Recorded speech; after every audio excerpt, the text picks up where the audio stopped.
ఇప్పటివరకు భర్తల కోసం భార్యల ధర్నా, ప్రియుడి కోసం ప్రియురాలి దీక్షలు చూశాం. ఇప్పుడు ట్రెండ్ మారిపోయింది. భార్యల కోసం ధర్నాకు దిగారు ఇద్దరు భర్తలు. రోడ్డెక్కి మరి మా పెళ్లాలు మాకు కావాలంటూ గోడు వెళ్లబోసుకుంటున్నారు. కూతుళ్లను కాపురానికి పంపని మామపై చర్యలు తీసుకోవాలంటూ బ్యానర్ పట్టుకుని మొన్న కలెక్టర్ ఆఫీస్ మెట్లెక్కిన అల్లుళ్లు తాజాగా టెంట్ వేసుకుని నిరాహార దీక్షకు కూర్చున్నారు.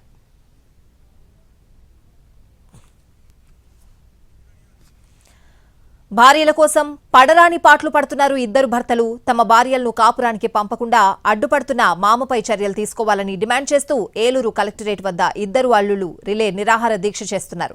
తమ మామ అయ్యంగార్ ఇద్దరు కూతుళ్లను కాపురానికి పంపకుండా తమను వేధింపులకు గురి చేస్తున్నాడంటూ అల్లుళ్లు ఆవేదన వ్యక్తం చేస్తున్నారు. కూతుళ్లను ఇంట్లోనే పెట్టుకుని మామపై కేసులు పెడుతున్నాడని మా మామపై చర్యలు తీసుకోవాలంటూ అల్లుళ్లు వి పవన్, పిబి శేషసాయి డిమాండ్ చేస్తున్నారు.